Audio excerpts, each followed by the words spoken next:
最近我成功地帮助了3个首次购房的客户，在他们第一次出价时就拿下了心目中的 Dream Home。除了替他们感到高兴之外，我自己也觉得特别有成就感。如果您曾经在旧金山湾区买过房子，又或者听过身边亲戚朋友在湾区买房的经验，您大概就会知道，能够顺利在湾区买到一套心仪的房子是件多么不容易的事儿，更别提可以一次成功。近年来，由于房源极度的短缺，周遭有太多看房超过1年以上，出过无数次 offer 都没能买上的例子。今天呢，我就来分享一些关于买房的心得，聊一聊如何在竞争激烈的房地产市场中拿下房子，什么样的 offer 才算是成功的出价。另外，在出价时需要注意哪些事儿，以及一旦进入合同之后需要做哪些事情。今天的内容相当的丰富，满满的干货都是我从业多年的血泪经验。希望今天的内容能够帮助到正在考虑买房的小伙伴们，快速的从买房小白晋升成为买房达人。那么看到这儿，也希望您能给我点个赞，并分享给其他人，这是对我最大的支持。首先，我们谈一下出价前的准备。买房不是一件小事儿，湾区的房价动辄上百万，甚至好几百万，绝大多数的人都需要贷款来买房子。因此足够的首付是成为一个合格买家的首要条件。那么多少首付才算够呢？一般常规贷款会建议最少准备 20% 的首付，因为低于 20% 每个月除了要还这个贷款的月供之外，还要加付一笔 PMI 的费用，也就是 Private Mortgage Insurance 贷款的保险费。如果是申请政府的贷款，比如 FHA， 那么对于首付的要求就相对低了许多。可是呢，其他的费用可能就会比常规的贷款要更高。另外一个会影响贷款利率，甚至于会左右这个贷款是否能够被批准的，就是申请人的信用分数。保持良好的消费习惯，按时还款是维持信用分数的不二法门。一般而言620分是最低的门槛，710分以上呢，选择就比较多了。分数是越高可以拿到越好的利率。一旦首付有了谱，接下来要申请贷款的预批。预批可以分为几个种类，第一种称为 Pre-Qualify， 通常可以通过电话或者上网提交申请，一般需要申请人的收入、银行账户信息以及贷款金额等等财务数据。Pre-Qualify 的申请快速，有些银行甚至可以在短短1小时以内提供结果。申请 Pre-Qualify 的主要目的是估算自己大概可以借多少钱。第二种预批称为 Pre-Approved， 与 Pre-Qualify 不同之处呢，是需要对借款人的信用记录和财务信息做彻底的审核。申请时需要提供您的工资单、W2 报表和几年前的报税记录等等。整个预批的时间会依个人财务的复杂程度而有所不同。一般的情况大概需要2个工作天的时间。预批信的内容有时会包含贷款利率或者具体的贷款金额。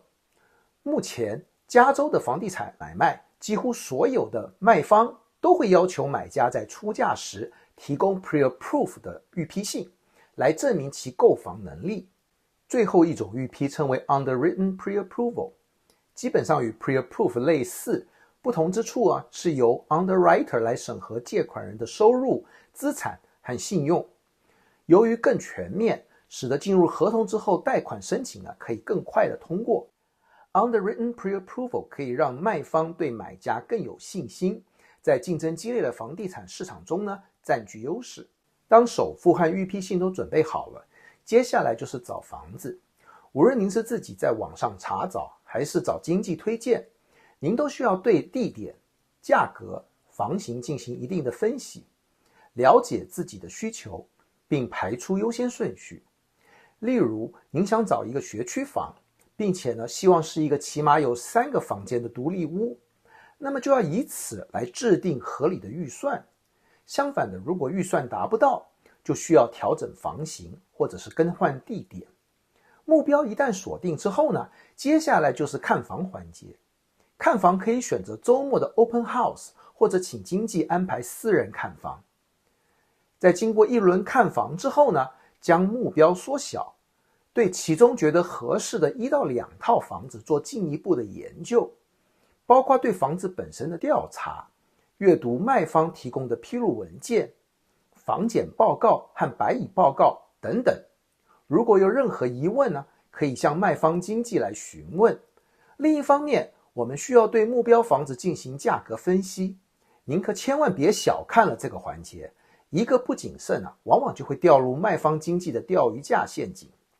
因此，除非您本身是持牌经纪，并且持续在市场上进行交易，否则强烈建议您咨询专业意见。当我们对房子有了一定的了解之后，接下来就是设定出价策略，这当中包括出价的价格以及出价的条款。从买家的角度而言，最佳的出价既可以打败其他对手拿下房子，又不至于买贵了。因此，一个精确的价格分析就扮演着十分重要的角色。报告中会包括最近3个月附近类似房型的成交价格，目前尚未进入和已经进入合同的房源，经过交叉比对房屋的尺寸、屋龄、状态、配置以及周边市场的走势，得到一个大概价格区间。另外，在提交出价之前，与卖方经纪沟通，了解卖方价格的意向。一个经过仔细分析之后再提出的出价，不仅能够提高成功的几率，也进一步保护买家，不会因为过分出价而导致低房屋估价的风险。另一个能够左右卖方意愿的是 contingency， 又称为退出条款，意思是因某种原因，买家可以退出合同并拿回定金。退出条款一般可以分为3种，第一种是对房产信息与状态保留退出的权利，第二种是对房屋估价保留退出的权利，最后一种是对贷款审批保留退出的权利。这些退出条款的用意都是在保护买方的权益，避免财务上的损失。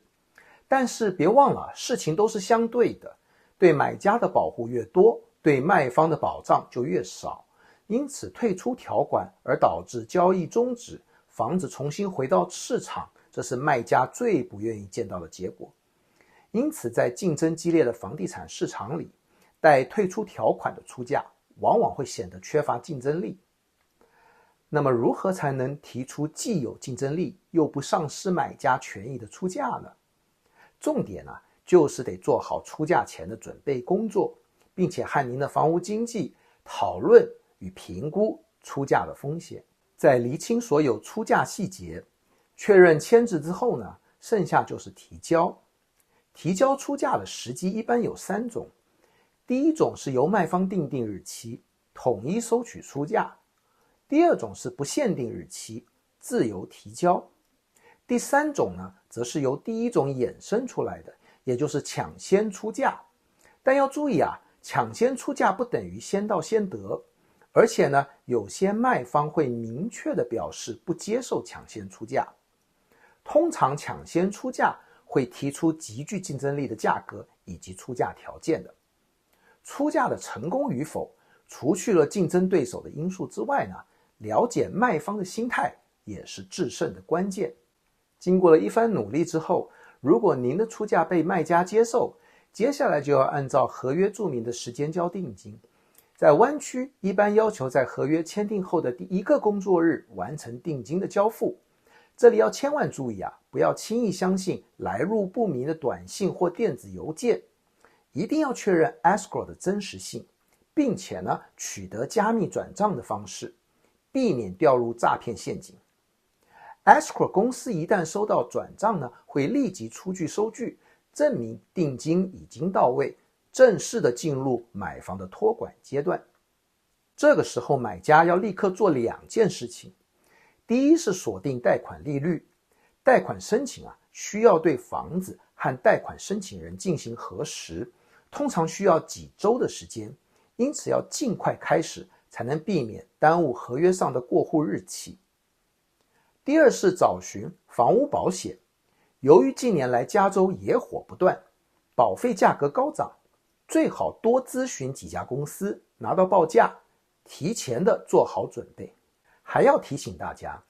进合同这段时间千万别太兴奋了，切记别跑去买新车呀、办信用卡呀，或者是换工作等等，这些都是会影响贷款申请的。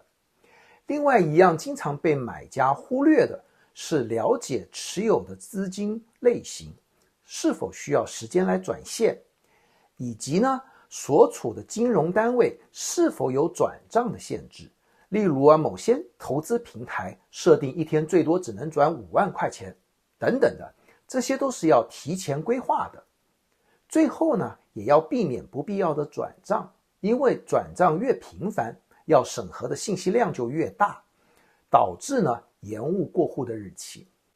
如果您看到这儿，先恭喜您已经具备了买房达人的基本知识。由于篇幅跟时间的限制，中间我跳过了很多细节，因此如果您对买房或本期内容有任何的疑问，又或者需要任何的帮助，都欢迎随时联系我，我会很乐意的为您提供专业的意见和支持，